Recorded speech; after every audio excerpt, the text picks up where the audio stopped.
Social media पर लोग अपनी नौकरी के बारे में क्या क्या नहीं दिखाते। कॉर्पोरेट ऑफिस की पार्टियां, team lunch, work from home setup, मतलब ये सब बहुत आम है। हाँ, बिल्कुल। लेकिन सोचिए, अगर आपका ऑफिस एक तेज रफ्तार ट्रेन का ड्राइवर केबिन हो, मतलब एक लोकोमोटिव कैब।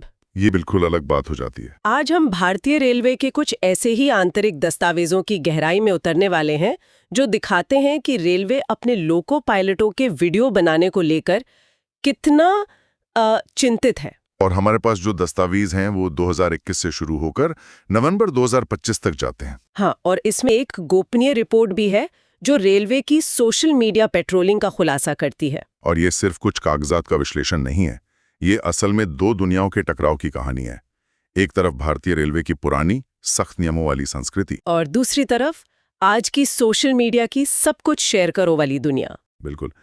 इन दस्तावेजों से हमें ये समझने का मौका मिलता है कि एक इतना बड़ा सरकारी संगठन जब एक नई समस्या से जूझता है तो वो कैसे प्रतिक्रिया देता है। सही बात है। तो आज हम यही समझने की कोशिश करेंगे कि रेलवे को असल में चिंता किस बात की है, और ये पूरा मामला एक सामान्य सलाह से बढ़कर सक्रिय निगरानी और सख्त पाबंदी तक कैसे पहुंच गया। चलिए इस पूरी कहानी को परत दर परत खोलते हैं। ये केस स्टडी की तरह है कि कैसे एक संस्था नई तकनीक पर प्रतिक्रिया देती है, धीरे लेकिन बहुत निर्णायक रूप से। तो ये सब शुरू कहाँ से हुआ? क्या कोई दुर्घटना हुई थी जिसके बाद कोई जांच बैठी हो? आमतौर पर तो ऐसा ही होता है। नहीं, और यही बात इसे और भी दिलचस्प बनाती है। इसकी जड़ें किसी आंतरिक ऑडिट में नहीं, बल्कि जुलाई 2021 में CPGRAM पोर्टल पर एक आम नागरिक की शिकायत में है। CPGRAM मतलब सरकार का सेंट्रलाइज्ड पब्लिक ग्रीवांस पोर्टल। तो ये मामला सिस्टम के अंदर से नहीं, बल्कि बाहर से एक आम इंसान की वजह से शुरू हुआ। हाँ, बिल्कुल। ये अपने आप में एक कहानी है। शिकायत क्या थी? कुछ बहुत लंगा चौड़ा लिखा था क्या? नहीं, शिकायत बेहद सीधी और छोटी थी। बस एक लाइन, YouTube पर लोकोमोटिव के काम करने के बहुत सारे वीडियो उपलब्ध हैं। बस इतना ही। और इस एक लाइन ने पूरे रेलवे बोर्ड को हरकत में ला दिया। हाँ। इससे पता चलता है कि जनता की निगाहें अब उन जगहों पर भी हैं जिन्हें पहले अनदेखा समझा जाता था। तो रेलवे की पहली प्रतिक्रिया क्या थी? क्या उन्होंने तुरंत कोई सख्त नियम बना दिया? नहीं, बिल्कुल नहीं। 20 जुलाई 2021 का जो पत्र रेलवे बोर्ड ने जारी किया, उसकी भाषा बहुत नरम थी, मतलब सलाह देने वाली। अच्छा। उन्होंने सभी जोनल रेलवे को निर्देश दिया कि वे अपने क्रू को ऐसे वीडियो अपलोड न करने के लिए परामर्श दें, मतलब काउंसिल करें। कोई सजा या कार्रवाई की बात नहीं थी, सिर्फ परामर्श। हाँ, उनकी मुख्य चिंता एक ही लाइन में बताई गई थी, इससे लोगों और यात्रियों की सुरक्षा से समझौता हो सकता है। परामर्श देना, ये थोड़ा नरम रवैया नहीं लगता, खासकर जब सोशल मीडिया की लत इतनी गहरी हो। क्या उन्हें सच में लगा कि सिर्फ समझाने से लोग मान जाएंगे? ये एक बड़े पुराने संगठन की क्लासिक पहली प्रतिक्रिया है। वो सीधे टकराव से बचते हैं। उन्हें उम्मीद होती है कि एक औपचारिक सलाह ही काफी होगी। मतलब वो समस्या को मान तो रहे हैं, लेकिन उसे एक बहुत बड़ी चुनौती के तौर पर नहीं देख रहे हैं। सही बात है। और ये निर्देश बहुत तेजी से नीचे तक पहुंचा। रेलवे बोर्ड के पत्र के ठीक 9 दिन बाद ही 29 जुलाई 2021 को दक्षिण मध्य रेलवे ने भी इसी आधार पर अपना सर्कुलर जारी कर दिया।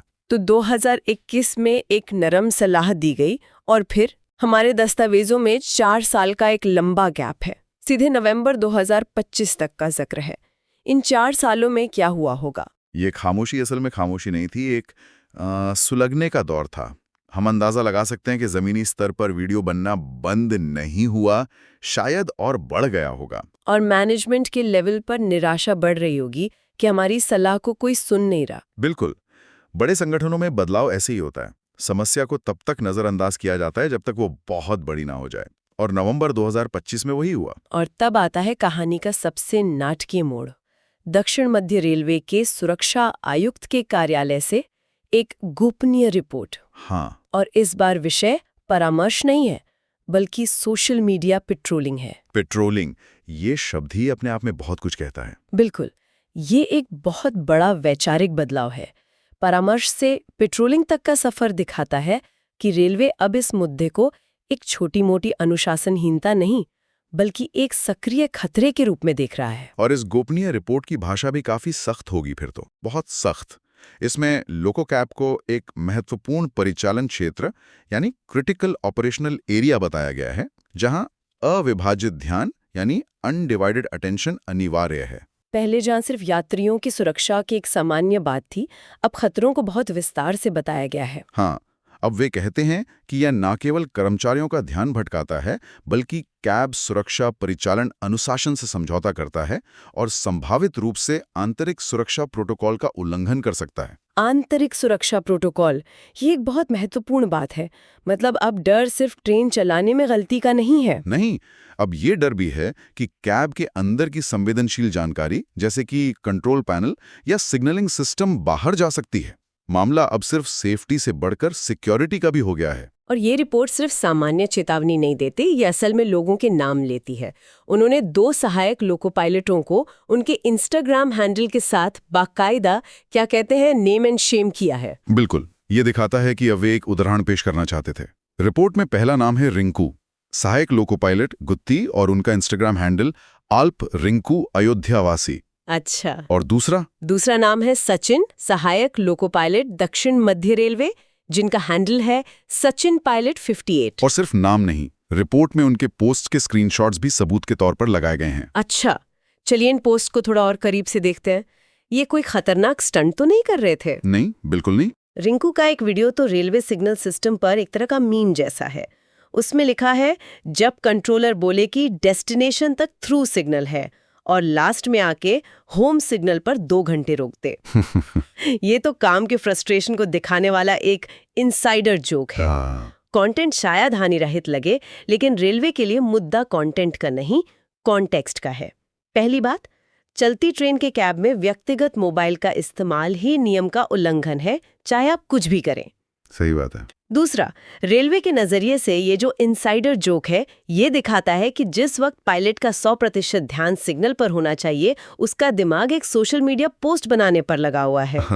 और रिंकू का एक और वीडियो है जिसमें कैब के कंट्रोल कंसोल पर फोकस है और लिखा है, आईफोन तो कोई भी खरीद सकता है, लेकिन इसे कमाना पड़ता है दोस्त। ये सोशल मीडिया की एक क्लासिक भाषा है, फ्लेक्सिंग करना। ये दिखाता है कि लोको पायलट अपनी नौकरी को सिर्फ एक नौकरी नहीं, बल्कि एक स्टेटस सिंबल के तौर पर देखते हैं, एक उपलब्धि जिसे दुनिया को दिखाना जरूरी है। और यही चीज रेलवे की पारंपरिक गुमनाम रहकर काम करने वाली संस्कृति से सीधे टकराती है। बिल्कुल, वे अपने काम पर गर्व कर रहे हैं, लेकिन जिस तरीके से कर रहे हैं वो संगठन के नियमों के खिलाफ है।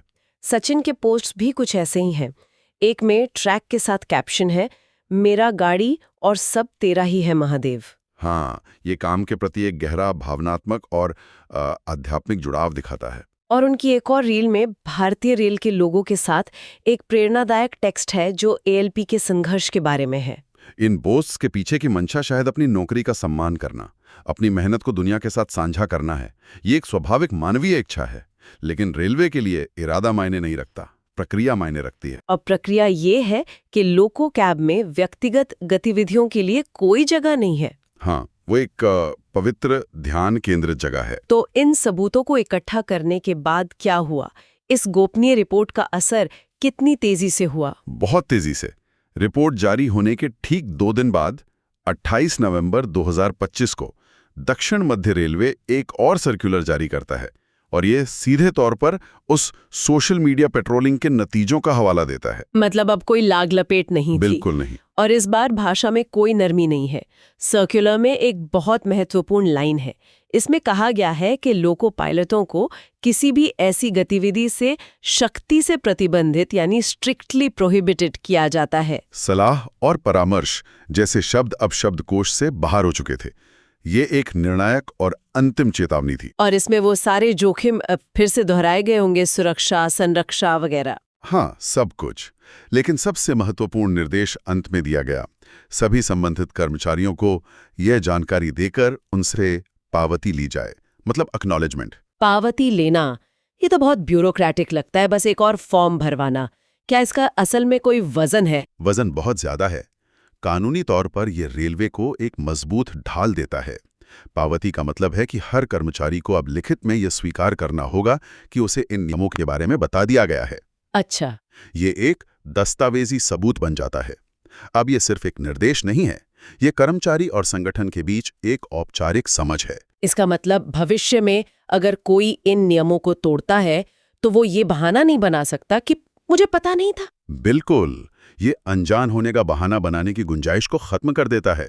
रेलवे अब ये साबित कर सकता है कि कर्मचारी ने जानबूझकर नियमों का उल्लंघन किया। और ये सीधी और सख्त अनुशासनात्मक कार्रवाई का रास्ता खोलता है। हाँ, तो 4 साल के सफर के बाद रेलवे ने एक नर्म सलाह से शुरू करके एक लोहे के नियम पर कहानी खत्म की, जिसके पीछे कानूनी ताकत है।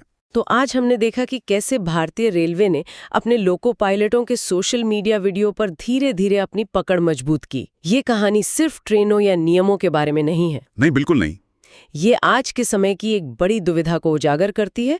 सोशल मीडिया पर व्यक्तिगत अभिव्यक्ति और पेशेवर जिम्मेदारी के बीच की वो महीन रेखा कहाँ खींची जानी चाहिए। हाँ, खासकर उन नौकरियों में जहां लाखों लोगों की सुरक्षा दांव पर लगी हो। अगर हम इसे बड़ी तस्वीर में देखें तो ये पारदर्शिता और प्रोटोकॉल के बीच का टकराव भी है। कैसे? एक तरफ कर्मचारी हैं जो अपने काम को, अपने गर्व को दुनिया को दिखाना चाहते हैं। दूसरी तरफ संगठन है जिसे दशकों से बने सुरक्षा नियमों को बनाए रखना है, क्योंकि वे नियम हादसों से सीखकर बनाए गए हैं। सही बात है। हर नियम के पीछे कोई ना कोई कहानी होती है। हाँ, ये टकराव सिर्फ रेलवे में नहीं है, डॉक्टरों, पायलटों, सैन्य कर्मियों, मतलब किसी भी ऐसी नौकरी में जहां ध्यान भटकने के गंभीर परिणाम हो सकते हैं, ये सवाल उठता है। बिल्कुल। एक लोको पायलट के लिए उसका कैब उसका ऑफिस है, लेकिन ये एक सार्वजनिक जिम्मेदारी का केंद्र भी है। और तकनीक ने इस दुविधा को और बढ़ा दिया है ना? हाँ, पहले कैब के अंदर क्या हो रहा है ये किसी को पता नहीं चलता था।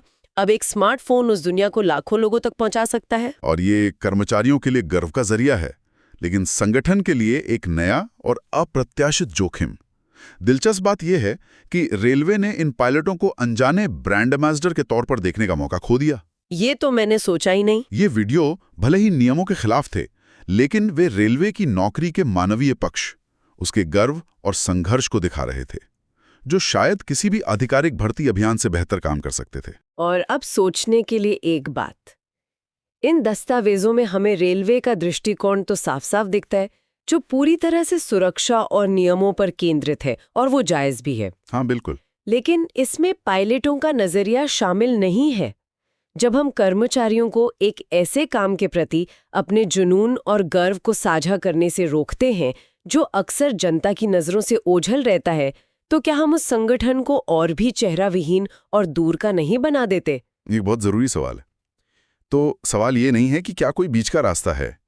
असली सवाल ये है कि क्या भारतीय रेलवे जैसा एक विशाल पारंपरिक संगठन इतना लचीला हो सकता है कि वो अपने कर्मचारियों के इस जुनून को एक नियंत्रित और सुरक्षित तरीके से इस्तेमाल करने का कोई रास्ता खोज सके? जैसे कि आधिकारिक सोशल मीडिया चैनलों के जरिए a day in the life of a loco pilot जैसी सीरीज बनाकर। हाँ, बिल्कुल। या फिर उसकी बनावट ही ऐसी है कि उसके पास अंत में सख्त प्रतिबंध लगाने के अलावा कोई दूसरा विकल्प है ही नहीं। क्या ये सिस्टम नवाचार करने में सक्षम है या सिर्फ प्रतिक्रिया ही दे सकता है?